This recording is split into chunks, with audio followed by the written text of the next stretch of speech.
bienvenue dans Villa Uli.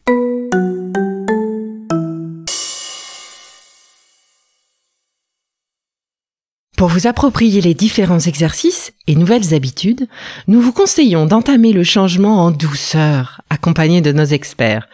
1 à 2 capsules par semaine suffiront pour vous nourrir de ces nouveaux exercices. Ainsi, vous vous laisserez le temps de les écouter, de les mettre en pratique, de les intégrer dans votre nouveau quotidien. Car pour s'installer, le changement se travaille, et Rome ne s'est pas construite en un jour. Passer les premiers jours où on est ultra motivé, la confrontation avec un quotidien où les tentations sont nombreuses, les odeurs de tabac dans la rue, le stress, les dîners, les soirées avec les potes fumeurs, bref, la rechute pointe le bout de son nez. Heureusement, Caroline nous donne tous ses conseils nutrition pour éviter de gonfler sur la balance, et elle partage également avec nous les secrets des plantes qui sauront nous aider à rester motivés. Alors, à vos crayons pour la liste des courses. Le sevrage du tabac est une super décision pour votre santé, je vous en félicite, elle est courageuse, donc bravo. Qu'elle fasse l'objet d'une bonne résolution ou d'un arrêt forcé pour cause de maladie, la désaccoutumance au tabac reste souvent difficile et en fait rechuter plus d'un. Et vapoter ne s'avère pas anodin, surtout avec plusieurs décès survenus récemment liés aux irritations bronchiques sévères causées par les produits chimiques des produits à vapoter. Heureusement, des solutions au naturel existent pour vous aider à réussir votre pari. Côté alimentation, nombreux sont ceux qui prennent du poids en arrêtant le tabac. En cause, l'occupation de la bouche avec des aliments plutôt qu'une cigarette, le recours à l'alimentation doudou en cas de stress ou de contrariété, qui ont tôt fait d'augmenter les calories dans votre journée et l'embonpoint qui va avec. Alors par quoi s'occuper la bouche quand on ne peut plus fumer ? Généralement, le stylo et le crayon font vite place à la barre chocolatée du distributeur et à toutes sortes de bonbons et biscuits. Pour éviter une prise de poids conséquente, il faudra donc miser sur une alimentation variée et équilibrée, riche en molécules anti-stress, j'ai nommé le magnésium, la vitamine B6, la L-théanine et le L-tryptophane. Faites 3 repas par jour, plus ou moins une collation, à horaires réguliers, dans le calme, en mastiquant bien. Dans l'idéal, adoptez une alimentation grasse, protéinée, à faible index glycémique au petit déjeuner, avec du pain complet ou aux céréales, riche en fibres, du beurre et ou de la purée d'amande, mais pas de miel ni de confiture, plutôt un morceau de fromage ou un œuf à la coque ou encore une tranche de jambon blanc, un fruit frais mais pas de jus de fruits, ni de compote, et enfin une boisson chaude, café, thé léger, chicorée, tisane de gingembre, de thym, de romarin, badiane qui sont idéales pour la tonicité qu'elles apportent dès le réveil, elles dynamisent sans exciter. Évidemment, les céréales de petit déjeuner en tout genre sont à éviter, sauf les mueslis bio contenant des noisettes, des amandes et des noix. Les graines d'avoine aident aussi à désaccoutumer du tabac. Vous pouvez les consommer soit sous forme de graines germées ou encore de flocons d'avoine au petit déjeuner. Au déjeuner, les crudités avec une vinaigrette maison, avec une huile d'olive, de colza, de sésame, de lin, de noix ou de chanvre, un peu de vinaigre balsamique ou de cidre, des herbes aromatiques, un petit peu de moutarde. Ensuite, pour le plat, des féculents semi-complets, donc le riz, les pâtes semi-complètes, des pommes de terre dont vous garderez la peau, du quinoa, des lentilles, permettent d'avoir du carburant jusqu'à 17 heures. Associez-les avec des légumes cuits à volonté, misez sur les légumes feuilles, les champignons, les pommes de terre, le miel et aussi les produits fermentés comme le kéfir, le miso dans les soupes miso des asiatiques, la choucroute, les yaourts maison ou encore les fromages affinés. Ils sont riches en GABA, un acide aminé qui tend à relaxer le corps. Pensez aussi aux bonnes protéines, la viande, les volailles, le poisson, les produits laitiers, les légumineuses et les noix qui sont riches en 5-HTP, le précurseur direct de la sérotonine qui est le neuromédiateur impliqué dans la sérénité. Faut augmenter également vos apports en vitamine B9 et en provitamine A, les bêta-carotènes, car les fumeurs en sont souvent carencés. Vous en trouvez dans les épinards, dans les choux, les carottes, les poivrons rouges, et pour les fruits, ils sont présents dans la mangue, le melon, les abricots ou encore la pêche. Pensez aussi à la tranche de pain complet, un petit bout de fromage pour finir qui en regorge également. Pensez également à la levure de bière et aux germes de blé à saupoudrer sur vos salades ou vos laitages. Au foie de veau également, 1 fois par semaine ce serait bien, aux brocolis, aux asperges, aux haricots verts, aux pommes de terre, aux céréales à grains entiers, les champignons, les viandes, les fruits de mer, le jaune d'œuf, le gruyère, les prunes et le thym en tisane ou herbes aromatiques, puisque tous ces aliments et aromates sont riches en chrome et le chrome ça limite drastiquement les envies de sucre et donc les grignotages.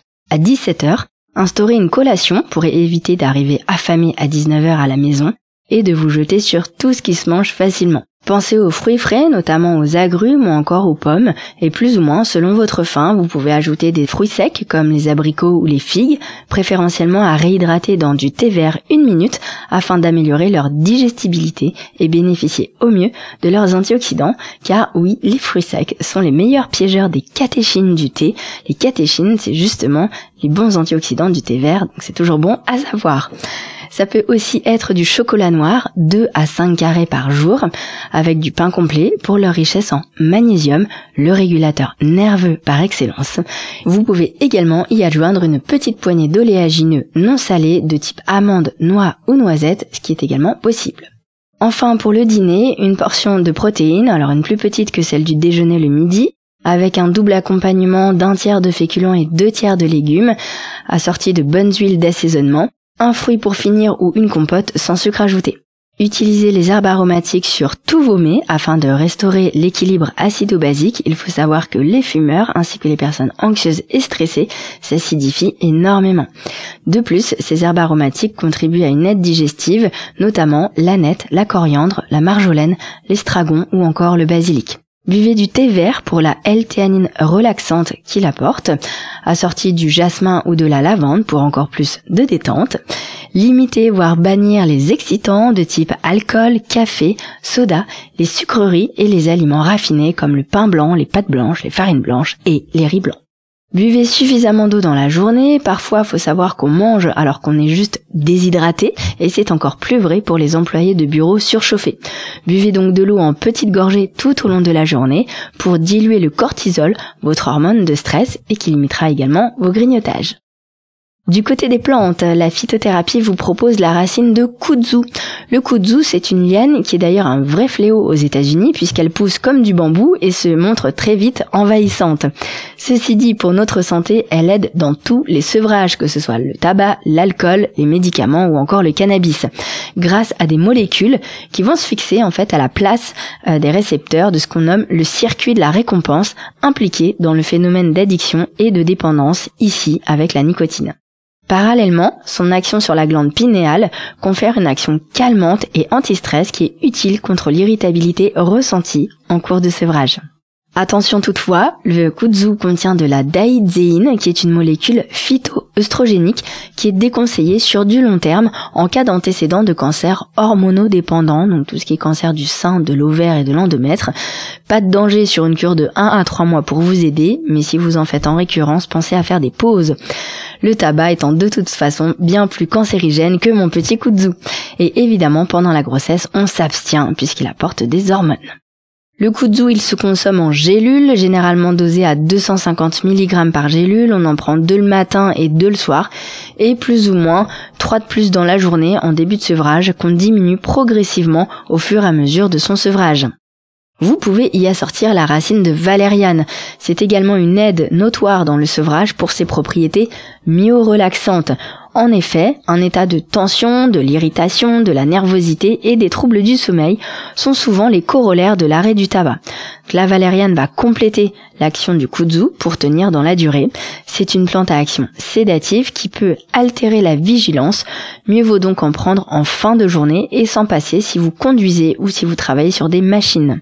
La valériane, vous pouvez la consommer soit en extrait hydroalcoolique, qu'on appelle aussi des teintures mères. Dans ce cas-là, vous pouvez en prendre 20 gouttes dans la journée et 30 gouttes en rentrant chez vous et 30 gouttes au coucher. On est sur un maximum de 100 gouttes par jour tolérées. Sinon, vous avez l'option en gélule, dosée cette fois-ci à 250 mg. Vous en prenez 2 vers 17h et 2 au coucher. Maintenant, on va parler des feuilles d'artichaut, de desmodium et de romarin.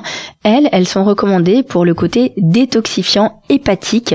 Et oui, c'est pas parce que vous allez arrêter de fumer que les toxiques ne continuent plus de circuler dans votre sang.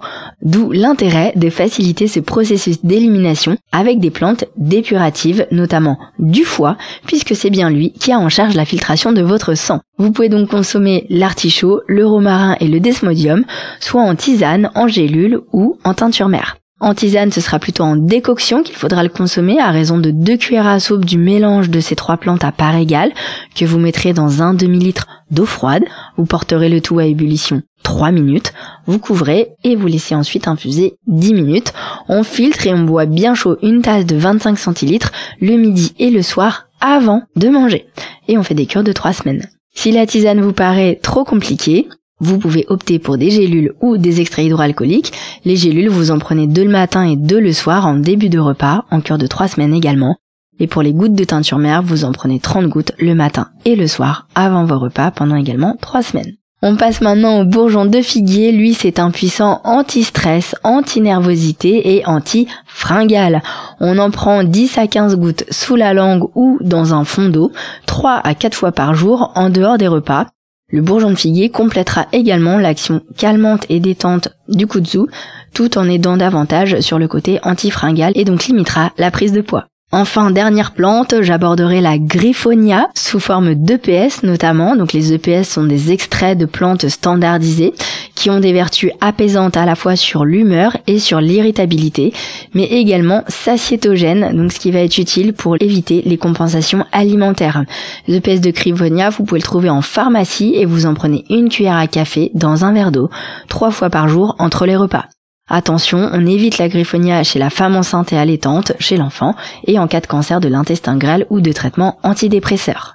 Alors après l'alimentation et les plantes, abordons maintenant le 3e axe qui peut vous aider pendant votre sevrage, à savoir les compléments alimentaires. Les 3 compléments alimentaires majeurs vont être le magnésium, qui est un régulateur nerveux par excellence, dont je vous parlais dans l'alimentation. Vous en aurez bien besoin. Une gélule dosée à 300 mg sera hautement secourable pour votre humeur.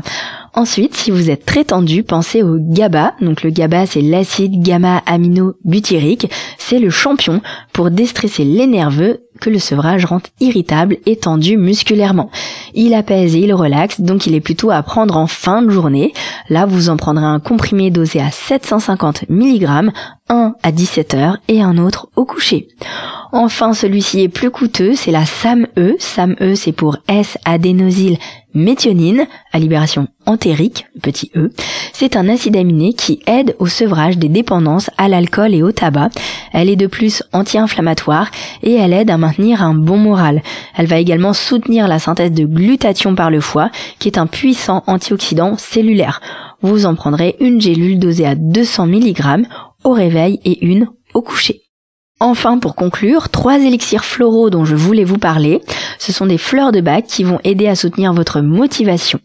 Il s'agit du pommier sauvage, le crabe apple, qui est la fleur de la purification. Elle va accompagner le nettoyage physique et psychique des toxines issues du goudron et de la fumée, mais aussi de toute cette fumée mentale dans laquelle vous avez tant baigné. Le noyer, walnut, lui, il va apporter la constance dans le sevrage et il va fermer la porte aux influences extérieures tentatrices pour replonger. C'est la fleur de bac des transitions pour les traverser au mieux. Enfin, la 3e et dernière, ce sera le mélèze, l'arche, qui lui vous donnera confiance en vos capacités à tenir ce sevrage et à atteindre votre objectif d'être un non-fumeur. Les fleurs de bac, elles existent soit en gouttes ou en granules. En gouttes, vous en prenez 2 gouttes sous la langue, 3 à 5 fois par jour. Sinon, en granules, là, vous en prendrez une à sucer sous la langue, 3 à 5 fois par jour, en dehors des repas. Voilà, muni de toutes ces astuces, nul doute que vous saurez être à la hauteur de cet ambitieux challenge d'arrêter de fumer. Belle poursuite sur cette voie d'une meilleure santé. Et voilà, il ne vous reste plus qu'à faire une petite descente dans votre herboristerie préférée et prendre de bonnes habitudes alimentaires pour caler cette potentielle prise de poids. On se retrouve très vite pour la suite de notre programme pour en finir avec le tabac. Avec cette fois-ci, Patricia, notre experte auto-hypnose.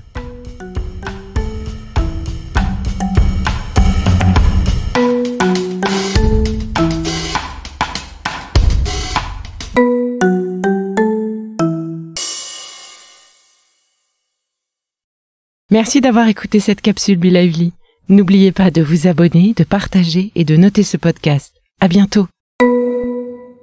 Le contenu que vous venez d'écouter n'est pas un dispositif médical et ne peut pas se substituer à l'avis d'un médecin basé sur votre situation personnelle. En cas de doute, consultez votre médecin.